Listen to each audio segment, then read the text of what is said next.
everyone. Welcome to Switchblade Sisters Social Club, the true crime podcast where two friends exploit their worst fears for your entertainment. You're welcome. I'm Dee, a writer and podcaster. And I'm Isla from Criminally Good Books, a true crime and crime fiction bookshop in York. Follow us on all the socials. Except for X, obviously. Or have a look at our website, switchbladesisterssocialclub.com.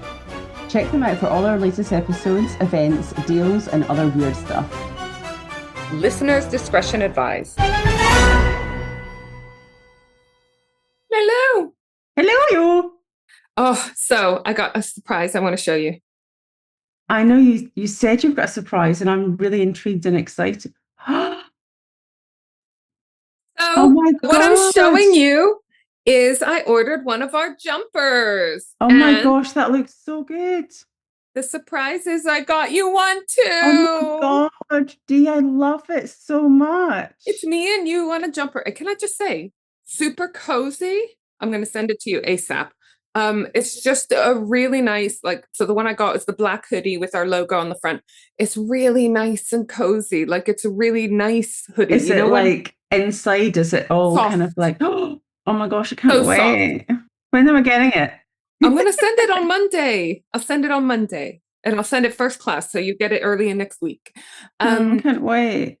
The other thing that we need to get better at is asking our sexy listeners to like, follow, review, etc., etc. So if we could request that you go and do that, that'd be really nice. Because it really does help with the algorithm motherfucker.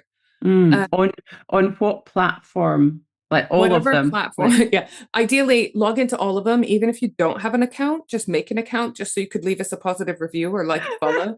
But definitely on Spotify, if you could like us, if you could leave a review, we would be so grateful. It would help so much. It really does push us up there. So hopefully we can have some more listeners, and we would love that. We would love that. We really care about what we're doing.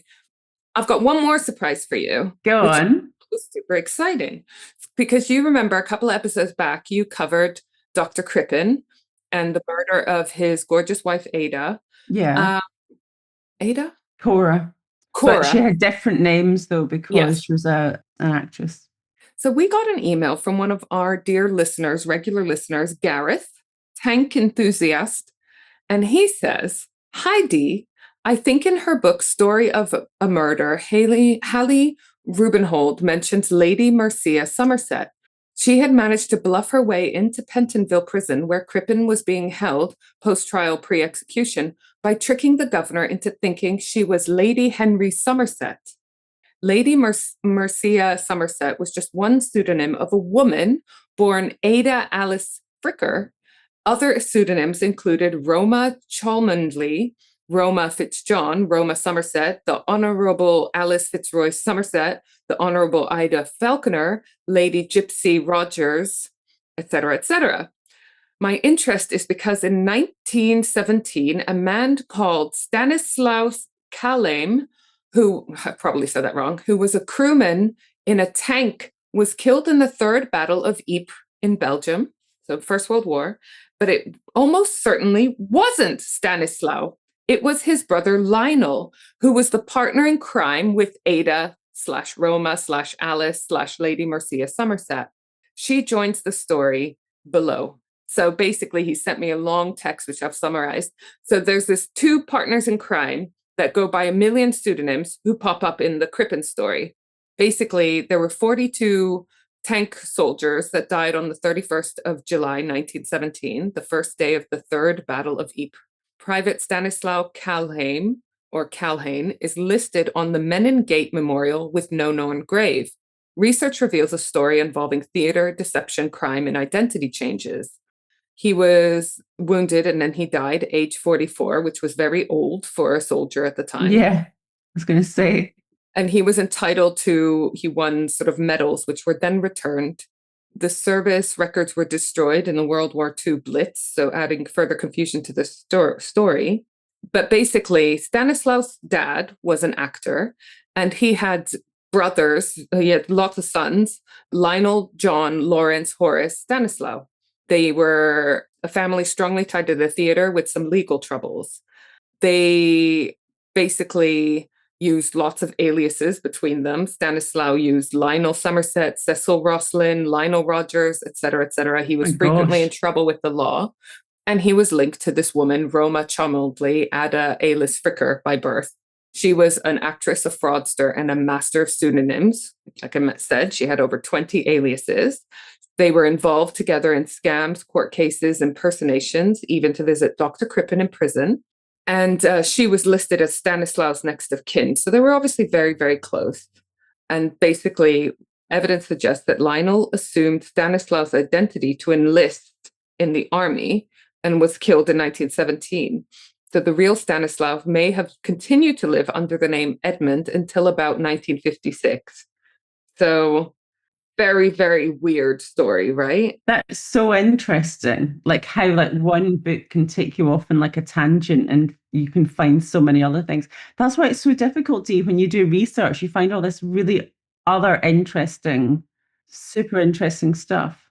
Well, this is why we decided in our season break, because we will be taking a season break and we'll come back in January, we promise, that we're going to be doing debriefs, where I will be covering mini episodes. I'll be doing mini episodes, one a week, while we're on season break, covering some of these cases. They are cases that have popped up like this as like little asides or tangents. Yeah, little tasters, little. They're not long enough for a full episode, but they're they were just debriefs. debriefs where I debrief you. So we're going to be doing that in the season break to keep you going over Christmas and New Year. And then we'll be back when we start season 6 Oh my gosh. in January. And in case anyone's wondering why I don't do the debriefs, it's because I can barely do one episode every week or every fortnight because I am so bad because I spend too long researching. And because I overcompensate for my ADHD. And I just go into little tangents and come up with 7 pages of notes about beekeeping, you know? Is that what we're covering today? No, we're not. But the one we're covering today is so close in disguise and theatre, like the one that you just mentioned. Well, it's got a little bit of that. So, well, thank you, Gareth, for sending us that yes, really fascinating little aside to the case that we covered. If you haven't listened to our Dr. Crippen episode, Isla covered it beautifully. Well, so I covered it in summary, Dee, because it is a big case. But thank you for saying that. It is big. Big, it was big. so good. And it's your turn again. It's my turn. Are you ready? Yeah, I can't wait. This one does involve death, Dee. You'll be not happy to hear, but it's not one of those old-timey ones that I usually do. So, okay, I'm ready. Here we are. I am going to delve into the enigma, and I want to see your face, of Peggy Jo Tallas. Peggy Jo Tallas. Nope, you got me. I have not heard this one. Honestly, listeners, I do worry that when I say the name, Dee's going to go, oh, I know this one. Because when like Randa used to do ones with you, she'd be like, damn it, you know all of these. I'm like trying to find these really obscure cases that haven't been done and that Dee knows nothing about. And it's really difficult because Dee is like the master of true crime. But I also forget almost everything once I've consumed it, whether it's a podcast, a book, or a TV show. So even if I have heard of the case, I normally forget every detail about it. So I'm always happy to re-listen. But this one, I don't think I know at all. So yay. Okay, amazing. Okay, so I'm going to delve into the enigma that is Peggy Jo Tallas. So she was a dedicated daughter, a quiet cashier, and she confounded the FBI for years as the cross-dressing bank robber that was dubbed Cowboy Bob. Have you heard of Cowboy Bob? No. Okay, cool. Amazing. Okay, so my sources are The Last Ride of Cowboy Bob and another book, She Kills, both of them by Skip Hollandsworth and various internet sources. Skip, I do know. Oh, do you? Yes, because he's an amazing true crime journalist. Exactly. And so he comes up a lot when I'm doing research. Oh, cool. I'm so pleased because his book, She Kills, has got several female criminals, if you will, and it's really interesting. So this story of Peggy Jo Tallas is in his new book, but there's Available other at ones available at Criminally Good criminallygoods.co.uk. Books. Well, I've got a proof of it. It's not actually out until I think it's the end of this month. Woo. But anyway, it will be in Criminally Good Books. But I read the proof of it. It's really, really interesting. Lots of other stories in there. And I think that what is interesting with his journalism, he looks at the crimes that people have committed, but actually the backstory and kind of why. And it's not that it's done with sympathy, because like some of them, I'm not saying all of them, but some of them, the crimes were committed because of other reasons. It wasn't necessarily that they were, I was going to say trying to commit crime, but a couple of them 100% were. He doesn't Anyway, make excuses, but he he doesn't explains make in what excuses. context normal people will go to these lengths. Exactly. And that's Yeah. exactly what this one is about. So the story begins not with, I suppose, a hail of gunfire, as you'd imagine if you were, robbing a bank, but it begins with kind of mundane household routines of a good-hearted Texan woman. I imagine her with big hair. Do you know what? I have not, and this is really interesting for me because I always look up images of people. I have not. So I think at the end of this, we need to look up a picture of Okay. Peggy Jo. We need to find some pictures. I've seen drawings of her, but I haven't seen like courtroom drawings and stuff. So, for much of her adult life, Peggy Jo lived in a small apartment in the Dallas suburbs, caring for her ailing mother, Helen. Every morning, she would make her own bed. She would tidy the house. She would fix Helen's cereal. She would make sure everything was pristine. She would lay out her mother's pills. And she would sit with her, smoking a cigarette and drinking Pepsi out of a coffee cup. By Oh, 1991, however, their financial pressures were really mounting, partly due to her mother's medical bills. And you can imagine what medical bills in the 90s were like in the States. I mean, Obamacare doesn't, exist anymore, does it? And, no, you just not in think, the same way. And it didn't exist then, with their privatized healthcare. I mean, we're so lucky to have the NHS. I know it's on its knees thanks to, decades now of funding cuts and whatnot, but we're still so lucky to have it because the situation there is ruthless. yeah. I mean, do you know anything about what it was like in the 90s? I mean, because you lived in the States, didn't you? I mean, obviously you were a kid. Yeah. But I mean, I don't know like the true background, but everything I've read, and this might be one of the reasons why she did what she did, is because medical costs were absolutely insane. It's because you have to pay for almost all of it yourself. If a lot of jobs provide healthcare for their employees, but what that means is that a lot of employees are chosen based on their healthcare records. Like if you have an Yeah, illness, it's very difficult to get a job because those companies know that you're going to cost a lot on their health insurance. So early 2000s, I reckon, I had an American friend come visit me and she was telling me, so she was young, she was, my age. And at the time we were talking like early 20s, let's say. And she really wanted to leave her job, but she had type 1 diabetes from birth, I think, but definitely from childhood. And so she had, like, she said her medicines cost thousands a month, thousands. what? And I don't need to tell you that her salary was not thousands a month in Oh her early my 20s. gosh. So she had a job that paid for this, like that paid for her healthcare, that paid for her meds. And what that meant was she couldn't leave her job until she found a job that would provide equal care. She was struggling to find a job, and obviously you don't get told this, but she would get jobs, and then when she'd have to fill in the forms, i.e. your healthcare background, your history, suddenly the job was unavailable. And so Oh, she highly suspected that because these future employers could tell that she was going to cost a lot on their insurance, that they were like, no, let's give it to someone who's not got a lifelong condition. And so she was stuck in a job she hated. And when I tell you she hated it, it was like really badly affecting her mental health.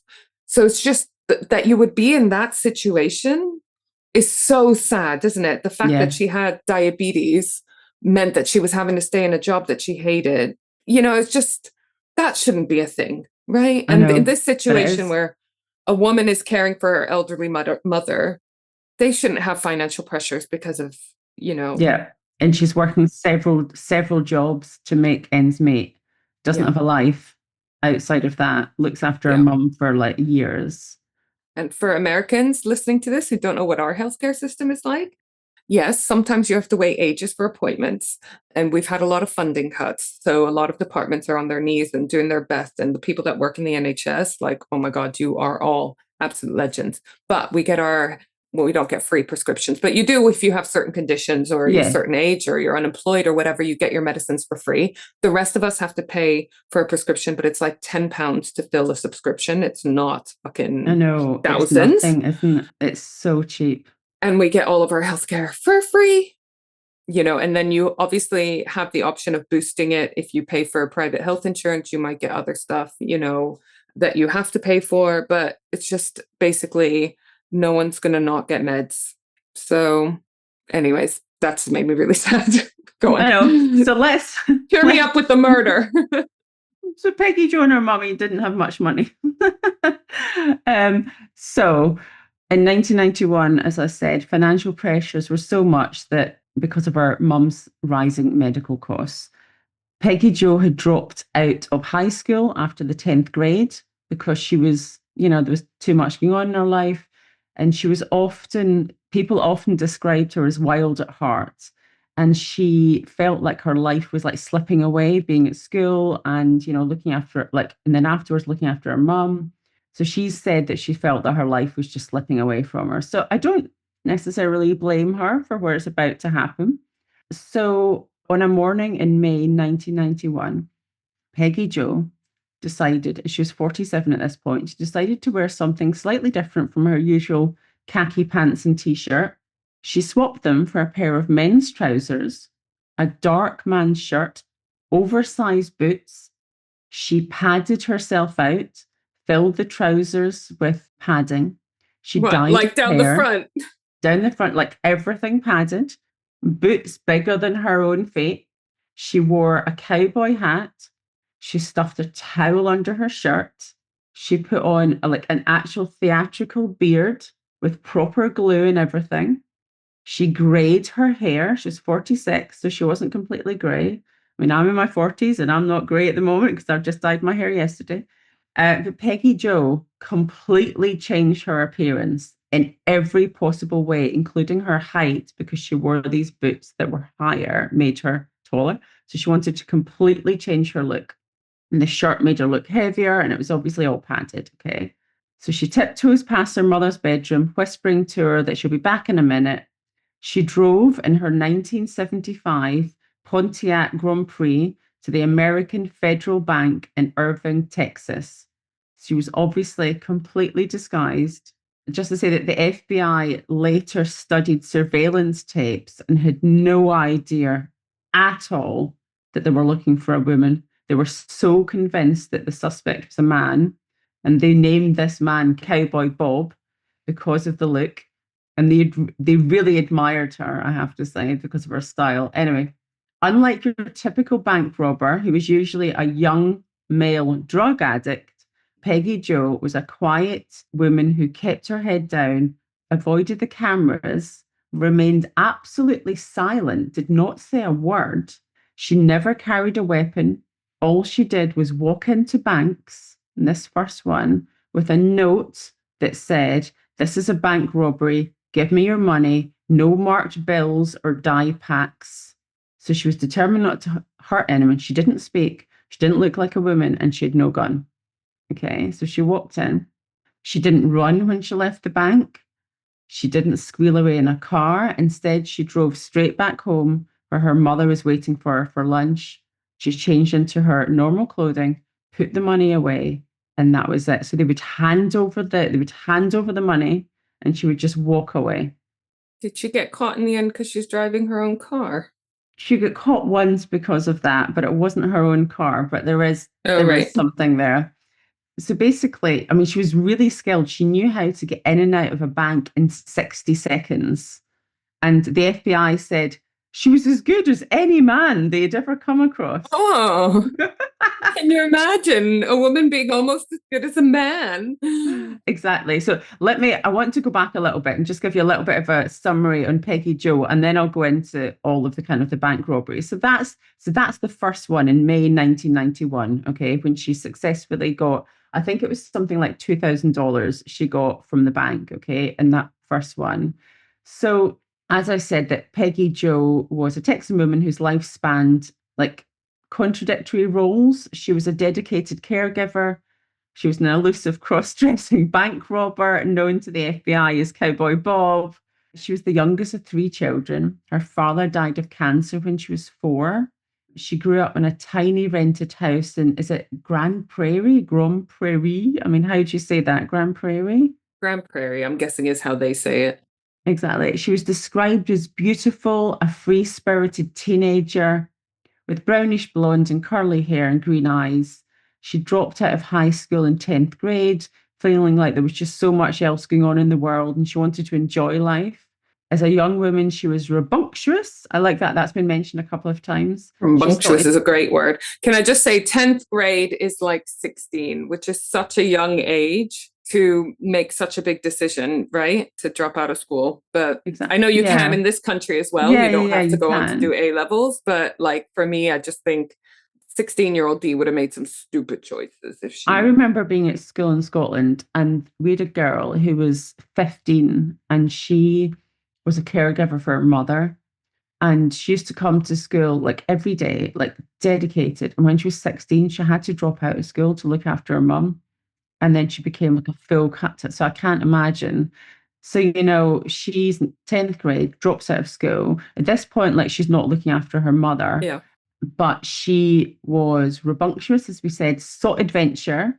She once drove to San Francisco with her friend Cherry Young, and they just like had great adventures in a car. They would go to Dallas nightclubs. She loved racing her burgundy Fiat. Like, could you imagine how cool she is? She sounds like a badass. Yeah, exactly. And you can imagine this. Her favorite movie, which she watched on repeat, was Butch Cassidy and the Sundance Kid. Oh, I thought you were going to say Thelma and Louise, but I bet she liked that film too. She liked that film as well. And Butch Cassidy is about a good-natured Robin Hood like outlaws. She was actually once like before any of the bank robbery stuff, she was actually convicted of a felony charge for the unauthorized use of a motor vehicle, which was a pickup, which she stole after she had a spat at a restaurant. She got really like annoyed at this restaurant and she just went out, picked up a pickup truck, drove it off, got arrested for that. But apart from that, when she was really young in her teens, there's like nothing else. She was like really good, law-abiding citizen. She was a caregiver, as I said, for much of her adult life. Peggy Jo lived with her mother, caring for her mother, Helen, who developed a degenerative bone disease. So you can imagine like she needed her daughter around. She ensured that her mum lived her last years in dignity. She performed daily tasks like fixing her mother's meals, her bathing her, all of that kind of stuff. And, I used to be a carer, not for a family member, but I chose to be a carer in a care home. And like, I loved it. It's fun. You get to hear people's interesting stories about their lives. And like, I loved it.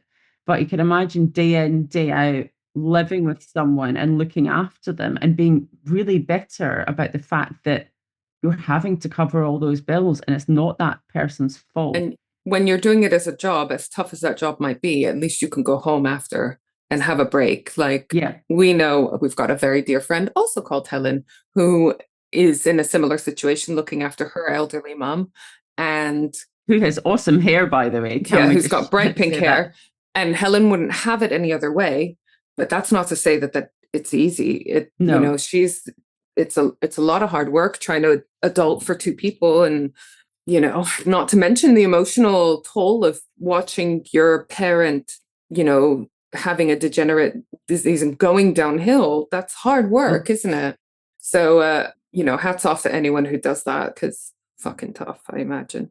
I know. And I mean, I know this like from my own family experience and just like watching people in the care home, those carers need, respite themselves. So like if you're like in Scotland and over here, you have what's called respite care. So you can have your family member will go off for like, even if it's a weekend or a week, just to give you a break. But not everyone can access that. In the States, if they're struggling financially, there's no way they're going to get respite care for Peggy Jo's mum No, and just for that like wouldn't a be something that weekend. would be free. It would not be in their reach. Yeah. Yeah. No, so Oh, you've got this like young woman or this woman who is really like vivacious and like, you can imagine her like Thelma and Louise type person, just wants fun. And then she's obviously at home looking after her mum, working various jobs. So Her life is on pause. her life is on pause, exactly. So she worked various jobs, including she was a receptionist, she was a telemarketer, she was also a cashier at Harbour Bay Marina. She was considered one of the best employees by her colleagues and the staff at the marina, for example, for her generosity. She would often pull out her own money to help poorer customers pay for like baits, like, for like fish bait. And she just seems like such a lovely person. And I'll go on to talk about what her other like her more distant family members said about her, who had no idea this was going on. Peggy Jo faced increasing financial pressure as her mother's medical costs rose, and her combined income with her mother's social security barely just covered the bills, never mind anything else. Peggy Jo also took anti-anxiety medication, which she had to pay for. So you have those costs, but then you also have the stress around it, depression, anxiety, having to cover those costs. And her friend Cherry basically said Peggy Jo felt like her life was slipping away and she missed being wild at heart. Okay, so that's a bit of a context of the background of Peggy Jo. So I'm going to go back into the bank robberies. So as we said, Peggy Jo knew how to get in and out of a bank in 60 seconds. She was a master of disguise. She was a badass. We love her for this. She didn't run away from the bank. She calmly walked out. She went into a car, drove away. She went home, hid everything away, hid the money. Okay. Peggy Jo robbed lots of banks, sometimes hitting 2 in a day. I mean, she's clearly really clever. It's one of those cases where it's like a shame she wasn't able to explore her legitimate opportunities, whether it's in school, university, Yeah. Apprenticeship, training program, whatever, because she was clearly fucking smart, right? This is the thing. Could you imagine being not oppressed? That's the wrong word, but being at home, not able to live out your true potential, then finding that you're really good at something. And that thing happens to be being a master of disguise and a bank robber. Okay. The FBI were really frustrated, but also admired her. And there's like several or him at this point, because they thought it was a guy. Yeah. Yeah. Well, exactly. So they really admired her. So she even wisely handed back a stack of bills at one of the banks because she saw that it contained a hidden dye pack. So she's really professional. Like, she knows what to look out for. Yeah. However, she was finally caught a year after the first robbery in 1992, after the FBI traced a license plate back to her brother, Pete. Pete told agents that the idea of his sister robbing banks was bullshit, in his words. She was just his sister looking after his elderly mother. She wouldn't be able to do any of this stuff. And he said, my car doesn't go that fast, so she wouldn't be able to rush away from a bank. It's definitely not her. Okay. Her niece, Michelle, insisted that Peggy Jo was just utterly harmless, the last person on earth who would, who would commit a bank robbery. Definitely not her. Okay. However, she pleaded guilty and served almost 3 years in prison. When asked by a psychologist why she kept robbing banks after the first one, the psychologist suggested it was to pay for her mother's medication. So you could imagine that that's what everyone's thinking, right? But she never answered. She just shrugged her shoulders and shook her head. She never, ever explained why she did it. I'm going to guess, yes, it was to pay the bills, but maybe she also liked it?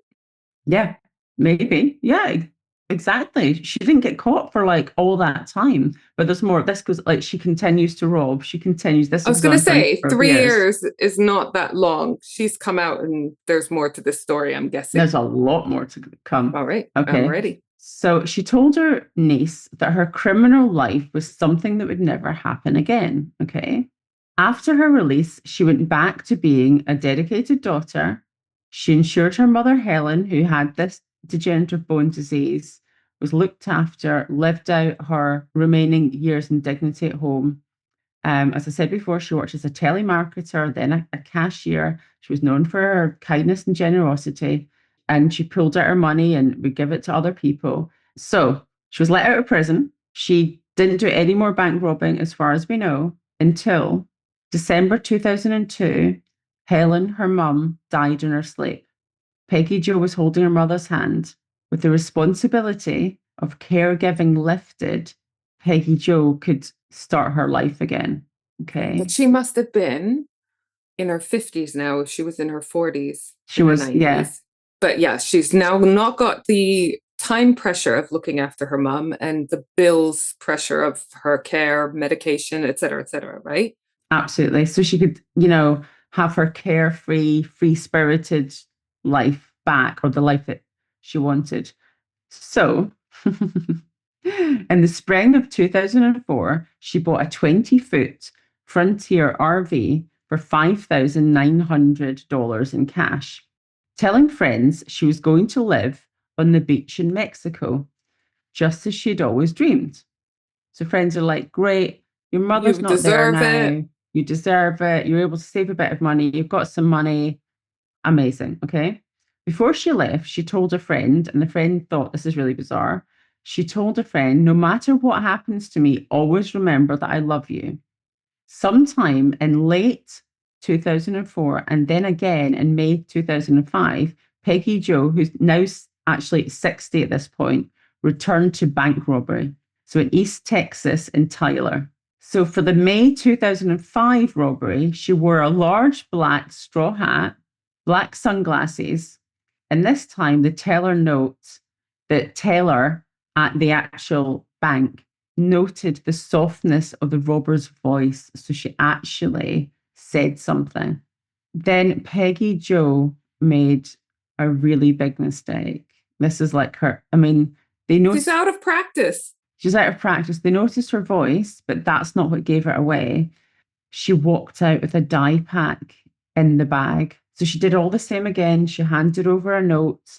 There was no gun. She walked out calmly. Everything was fine. Well, this is like 15 years after her first sort of bank robbing spree. 1991. So this is like 2000 this is the 2004 one. So they're going to be a lot hotter on security. Sorry, 2005 one. Yeah, well, exactly. Yeah. Do you know what I mean? I don't know how good she's been at keeping up with security developments in banks, but clearly not well enough. She's probably not. Well, maybe she's researching it. But can you imagine, like, her mum's dead. She's gone to Mexico, and she's living out her life in a beach. And then she's like, do you know what? I just want to rob a bank. I think she's really cool. I think she's really badass. It's just really interesting. But is she doing it for money, or is she doing it because it's the carefree kind of like lifestyle fun? Yeah, she's not had any excitement in her life. It must have felt very dreary, repetitive, especially because she sounded like a bit of a wild child as a teen and a young adult. So it must have been a bit that adrenaline rush as well, right? That's addictive. Exactly. That's why I'm covered head to toe in tattoos, because I went down tattoo road, not bank robbery road. But I imagine whatever your ADHD fix is, it's addictive. So hers is bank robbery. But we don't know how many banks. We don't know if she did anything between her mum dying and then the one in 2005. The one in 2004. They think that she did actually commit other robberies, but these are the only ones that they know that she definitely did. So she made a simple mistake. She walked out with a dye pack in the bag of money. It exploded, coating the money in red ink and sending a plume of red smoke into the air. A high-speed chase began. Now, what actually happened was she was still walking calmly, and this couple saw this plume of smoke coming from a bag, and there were also some builders on top of a roof that were just looking down and saw this man, cowboy, walking away from the back with all the red smoke. So they alerted the police as well, and they described the person, they described the vehicle that person went into, and that's how she was eventually caught. But a high-speed chase began involving FBI agents and police. The getaway vehicle was the RV. They knew that it had pretty purple shades around the window because it had Sorry, been described. her RV was her getaway vehicle. Yeah. Like, for those of you who don't know, that's like a camper van, basically. And the ones in the States are huge as It well. was absolutely massive. It was They're not absolutely known for massive. speed. It's almost like she wanted to get caught in it. Well, like she'd done these perfect bank robberies, and we don't know how many up until this point. And then she's 60 in her RV, and it's quite distinctive with purple shades around the windows, pretty purple shades, okay? And she was spotted by two separate people. This couple in a pram with their baby spotted her and alerted the police. And then these builders spotted her, him, Cowboy Bob, and then, alerted the police. And she's turned up with a massive bloody RV to rob a bank. It doesn't seem like her original She's either self. rusty, doesn't care about getting caught, or thinks genuinely no one will suspect me in an RV. Maybe this is the perfect getaway car, you know? Well, she was barely able to exceed the speed limit as it went up the hill. Okay. So the police boxed the RV into a quiet subdivision, it says here, according to the police report. Peggy Jo was sat inside smoking a menthol cigarette. A I mean, you Vogue, a gotta slim like Vogue. love her. Yeah, she refused to get out. She just sat there smoking. They could see her inside smoking a menthol cigarette. She loaded, or she'd previously loaded, do you say 357 Magnum, .357 Magnum gun? She'd hidden it under a pillow in the bedroom of the RV, okay? But she didn't touch it. That was found there. She did not touch the loaded gun. She left it. Instead, she picked up what was clearly a toy pistol. She walked over to the door with her sunglasses on, okay? And she opened the door. And she shouted to the police, who all had their guns raised at her, "You're going to have to kill me." Okay. And one police officer said, "Please don't make us do this. Please don't make us do this." And she's repeated, "You're going to have to kill me." She stepped out. She began to raise the toy pistol, and all four officers fired. At her hand? Just at her hand? No. This is a very Thelma and Louise moment. You're right. Isn't it? And I'm so sad because, like, you'd imagine, like, she's on her own. She's on her own with no family around her. It's almost like this ending has been orchestrated. Like, it sounds very dramatic and it Yeah. sounds very TV-esque, and it makes It's me suicide by sad. cop. Well, Yeah. exactly. And it makes me sad thinking about this is what she maybe wanted. Like, she's got the RV. She's spoken in the bank instead of just handing over the note. She didn't remove the dye pack. She had a loaded gun, which she never would have before, but she kept it in the RV. She had a toy pistol. She had the RV that couldn't go up a hill and was not a fast getaway vehicle. Well, mind you, it doesn't. The previous ones weren't necessarily either, because she's made all these mistakes. Did she do it on purpose? Anyway. So we know she had anxiety while she was caring about her mom. We know she had at least like 15 years of caring for her mom, at Yep. least. When her mom passed away, that's her whole purpose of her life gone. She's dealing with the sadness of her mom leaving. She's dealing with trying to figure out, well, What who her am life I? is. Oh, who am I without my mom and that role? So yeah, it does kind of sound like, look, I'm just going to go and have some fun. And when it's the end of the day, it's the end of the day. Yeah. It's like, if your whole role is looking after someone, what do you do next? I imagine, like, on a smaller scale, empty nest syndrome, right? Where people are like, especially women, because it's always women that have to sacrifice a lot more when your kids are grown up. Well, who am I now? Like, time has passed. I'm a Yeah. totally different person. My main purpose of getting up every morning is gone now. What is my new purpose in life? Yeah. And she adored and she loved her mom. And then she's had that time in Mexico, but then she's like, what's my purpose? But anyway, so she stepped out, was shot by all four officers. She refused to let her life run out on her. She pulled off her sunglasses as she lay dying, because they were like on her face. She pulled off her sunglasses and then she just closed her eyes and just died. She wanted to go out in a blaze of She glory. wanted to go out in a blaze of glory. And I've probably not described that well, but I can't imagine like you're shot and then you're dying and you just lift off your sunglasses. And the police officers were like, they've all said that, you know, I've looked at the transcripts afterwards, and they were just like, it was the most bizarre thing. This, I don't think 60s elderly, but they've described her as an elderly lady opening up a camper van, saying you're gonna have to shoot me. And they're like, please don't let us do this. And she had her sunglasses on, steps out, raises effectively like a water pit, like a fake plastic gun. They shot her, and she just lies there dying, lifts off her sunglasses, looks at them, closes her eyes, and dies. And they're like, what the actual fuck has just happened? Can we just address how bad these police officers are at shooting guns? I mean, why couldn't they just shoot her in the arm to disable her shooting arm? And so they've obviously gone for the kill because they've seen this threat. Four of them shoot her and she still takes a moment to die. Like you've not even managed to kill her instantly. It's fucking bizarre, isn't it? It's just like a few seconds and then, yeah, she's gone. Yeah. I am going to talk a bit more about Peggy Jo's like background and stuff, but I'm just to finish off this particular point. She remains an enigma, Peggy Jo Tallas. She never ever explained why she committed the final robbery or why she chose confrontation, like why she chose that. Her brother Pete noted that none of her actions, and then in his words, made the slightest bit of sense. This was not the sister that he knew.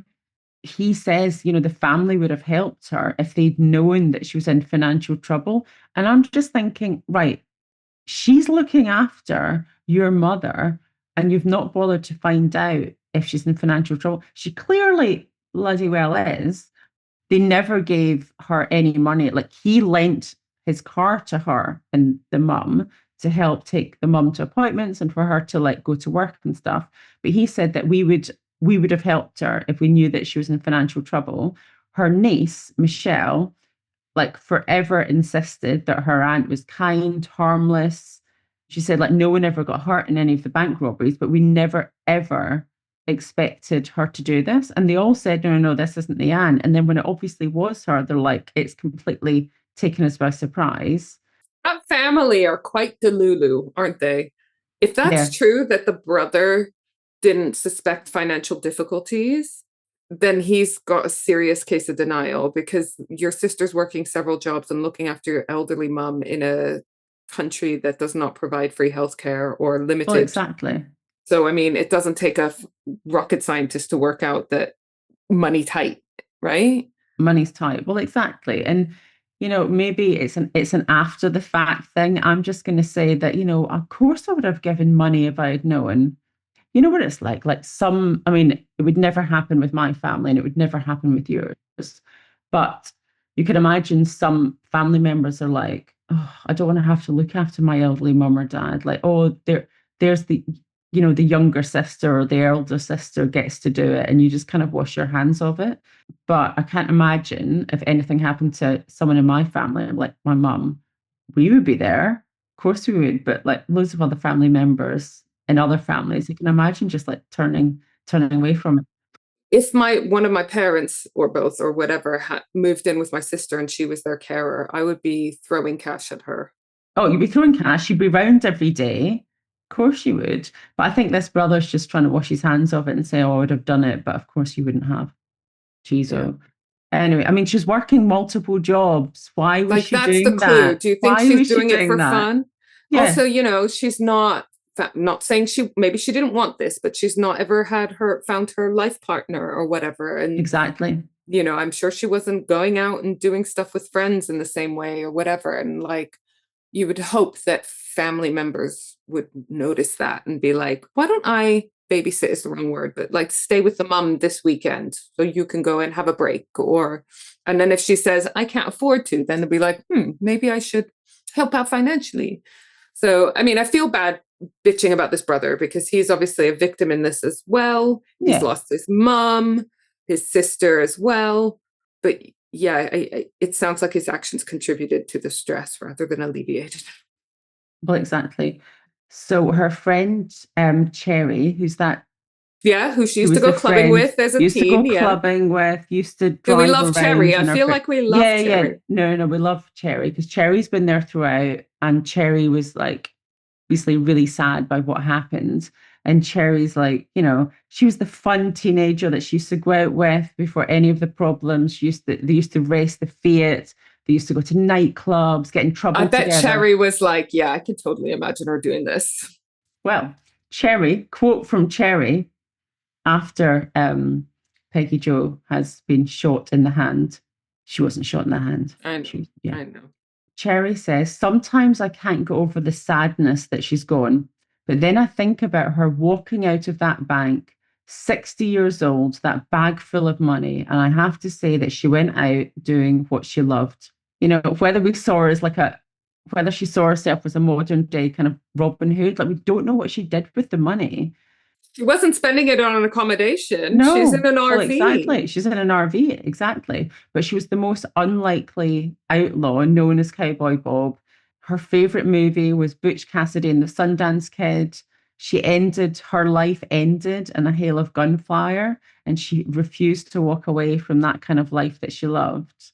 So I know we've romanticized her and her actions a lot. We're not condoning bank robbery. It's very, very bad.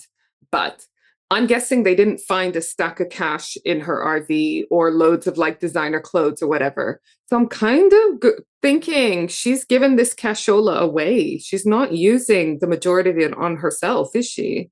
No, and the money was unmarked. The last ones were obviously shouldn't spend that because the dye went all over them. But she's not living a lavish lifestyle. She stole tens and tens of thousands of dollars over like several years. They don't know the true extent of the amount that she stole, but they think that actually she's been linked to several other bank robberies that they can't prove.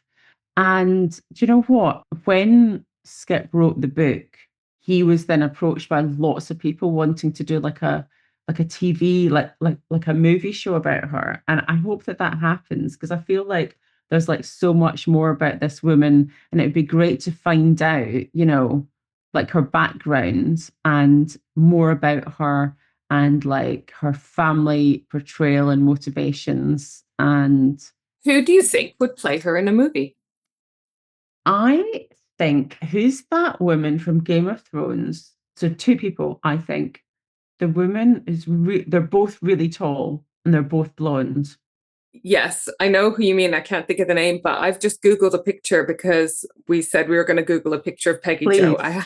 Haven't found a picture, but I Oh, have found, oh, but this is from 5 years ago. Lily James, who I love as an actress, oh she's from yeah. Downton Abbey. I think she was in the second Mamma Mia. Yeah. Lily James to star in crime thriller Peggy Jo. I would not have put her. I would not I have don't know, put the photo her. they've used, I'm like, I could see that. So we found some pictures. We found loads of lovely pictures. Well, actually, not loads, Dee, because when I looked before, I could only see a drawing of Peggy Jo, and then I found a picture. Good. And does she have big hair? She does have big hair. Texan Yeah. hair brings you Texan. closer to Oh, God. yeah. Is that true? The bigger the hair, the closer to God. Yeah. Right. Okay. So I'm going to show you a picture of Peggy Jo, and she just looks so lovely. Can you see her? Oh, she's got very 90s, like Farrah Fawcett type of bob with feathery wings going on. Yeah. Like a Like bit of a tan, like a burnt tan. a little bit of a tan. Yes, she's quite bronzed in the way that was okay in the 90s before we really knew about the ozone layer and whatnot. And she looks fabulous. She looks happy. Yeah, sandy, blondish hair. And yeah, nice big smile and cheeky.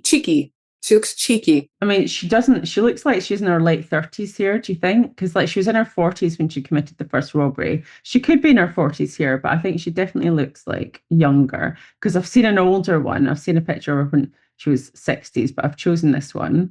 Yeah, she's not 60 in this photo for sure. She's like 30s, 40s. Yeah. And then I'm going to show you a picture of Cowboy Bob. So hold on. So here is a picture of Cowboy Bob during the bank robbery, Oh my God. You would right? never. Okay. So you described so well earlier in the episode. Definitely got like a very manly look about it, like proper Texan cowboy look. Definitely. You would think that this was a man, like a man walking into a bank. You wouldn't look twice in Texas with a cowboy hat. You'd fancy this man. This guy's got like chino jeans. Yes, it's important to say that he's in 90s Texas. And I've been to Dallas Fort Worth, right? And people do genuinely walk around in cowboy boots and Stetson I've been as hats. well, and it's just insane. You're like, wow, this is like from a movie. Exactly. So, yes, he would have been dressed very similarly to a lot of people in the street and in the bank. Although I do believe it's customary to remove one's cowboy hat on stepping inside an establishment. But maybe they just thought he was a rude cowboy. So he's Well, got this is the like, 90s. yeah, Stetson hat, big sunglasses, like kind of aviator style, big sunglasses, a beardy goatee looking thing. He's got his chino sort of slacks, a shirt, and a shacket, I think they would call it these days, like a shirt jacket type thing with a tie. He's got, Very wide shoulders. I noticed wide yeah, shoulders. like exactly a very burly man build, right? And Yeah, he's got leather gloves, I presume, for committing hiding the crimes. hands. Yeah. Yeah, and hiding the lady hands, the nice manicure, and a carrier bag, I presume, full of cash. And also some padding around the legs, and you can see around the male parts. Looks like it may also be slightly padded. Oh, she was like, I'm gonna make myself a well-endowed man. If I'm gonna dress up as a man, it's gonna be one with a big cock. Exactly. And then what we can't see is the boots, but there were meant to be cowboy boots as well. So you can see how people were fooled. And she dyed her hair, like she grayed her hair with like not like dyed her whole head, but put in like paint and stuff to like dye Do you her know who should play hair. her as Cowboy Bob if they were to get like a man? It's an actor who always plays cowboy type people. Kurt McVeigh. He was the partner of, oh, well, the on off sort of fling of Diane in The Good Wife, and he's played loads of other characters. But this guy, Oh yes, yeah, yeah, yeah. Gary Cole, I think is his name. Yeah, that rugged, or like Gibbs in NCIS. If Oh Gibbs yeah, was wearing a cowboy hat and was a bit older or whatever, that kind of vibe. Yeah, but definitely like burly man look. Yeah, that's yeah. impressive. Imagine if she'd gone down like the acting route or something. Well, exactly. And I didn't see anything on the Amdram like kind of side when like in reading the book. So I don't know if that featured somewhere. It's not anything that I've seen, but doesn't mean that, there wasn't something there. But we talked about who we thought should play Peggy Jo, because you said that Lily James. Now, Lily James is actually listed, and I actually missed that. But Lily James, so it says in 2020, and it's in pre-production, Lily James is meant to play Peggy Jo. However, there's absolutely nothing. There's lots of comments saying we don't know if this is actually happening and if she's actually going to be in it, because there's nothing been released for the last 5 years. There's like nothing online. But and I can Someone kind fund that project. I know, and I can see Lily James as a young Peggy Jo, like young Peggy Jo. But I think that Gwendolyn Christie, who was in Game of Thrones, would be amazing. Do you know what she looks like? She's like the really tall one, Dee. Shall I bring up her Yes. picture? Do you know who she No, is? I And know who she she is. was in Yeah. Star Wars as well. So I think her or Hannah Waddingham. Yeah. You know her? Like she Uh-huh. was she also in Game of Thrones? I think she was.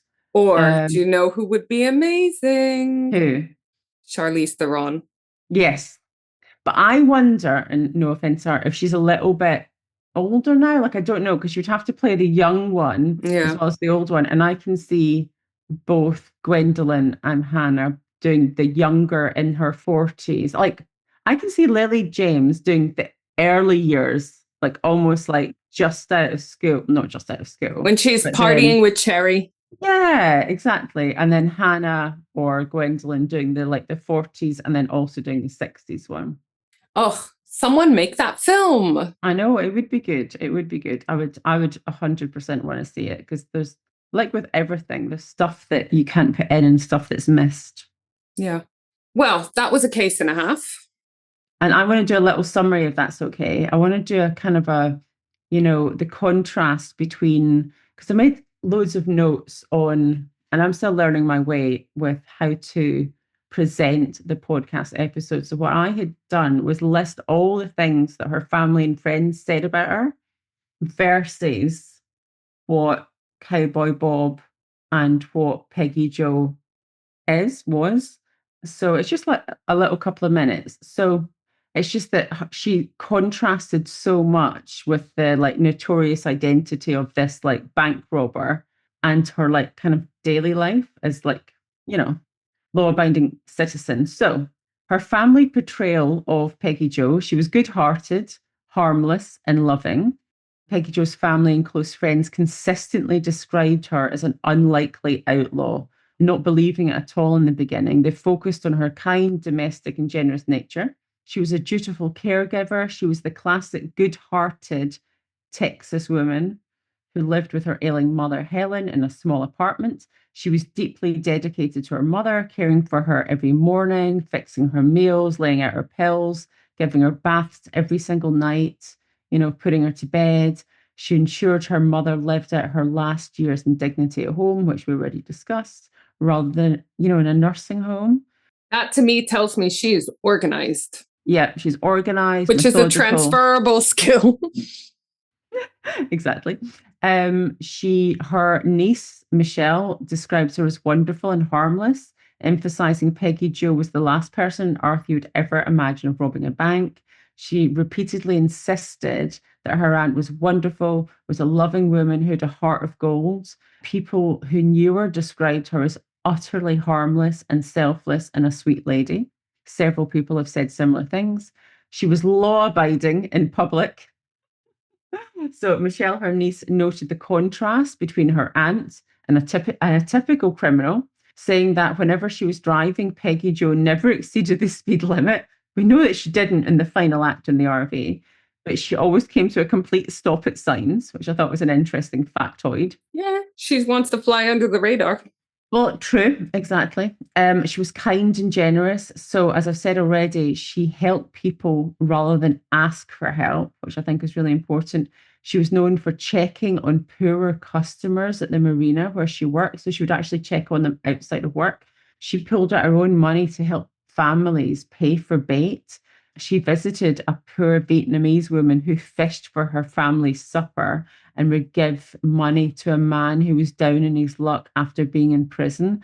So I just wonder if she did give away some of that money because she never, ever talked about it. So her relatives were completely stunned and had absolutely no idea about her secret life as a bank robber. Her mother, Helen, who we didn't really hear about from, was totally shocked when her daughter went to prison. And she repeatedly asked, robbing banks, question mark. Peggy was robbing banks, like just didn't get it. Even her brother Pete stated that none of her actions made the slightest bit of sense, noting that if she had been in financial problems, the family surely would have helped her out. But we've kind of covered that, haven't we? In stark contrast to the family's view, Peggy Jo's like outlaw identity, Cowboy Bob, was that of a professional, highly skilled and successful criminal. She was considered a master of disguise with her meticulous planning of her cross-dressing outfits, men's shirts, trousers or pants as they call them in the States, oversized boots, fake beard, cowboy hat, ensuring that law enforcement officials believed that they were chasing a man. As I've already said, the FBI named her Cowboy Bob because they were convinced that she was a man. That's another woman that's outsmarted a man.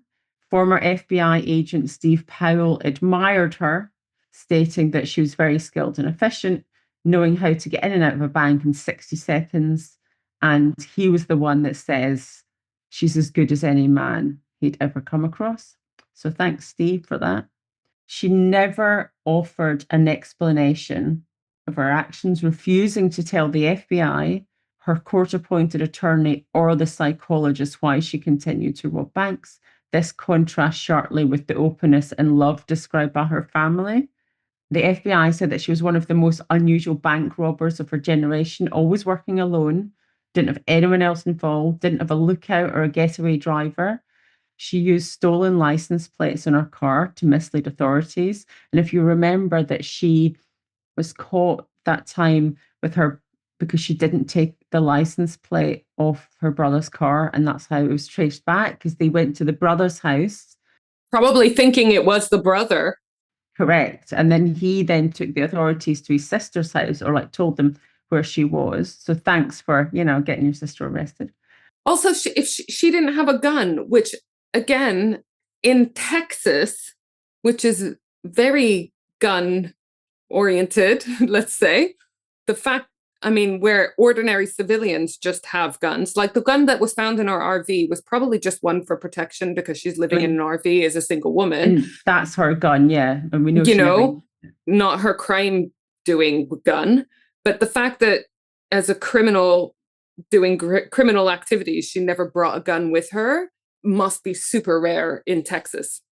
And I also think that, if it was me, I'd imagine that I wouldn't bring a gun because you wouldn't want to accidentally in a situation harm someone. And you also wouldn't want to be in a situation where you were shot, like if you had a gun. And I think it shows very clear intention. I would rather get caught than harm an individual or even scare someone so much by putting a gun in their face. Because, let's not downplay how terrifying it must be having a criminal point a gun at you, even if you survive, No, so exactly. I think that says a lot. Yeah. So while the family saw a harmless caregiver, her friend Cherry noted that Peggy told her that she was wild at heart. So Peggy's like, I'm wild at heart.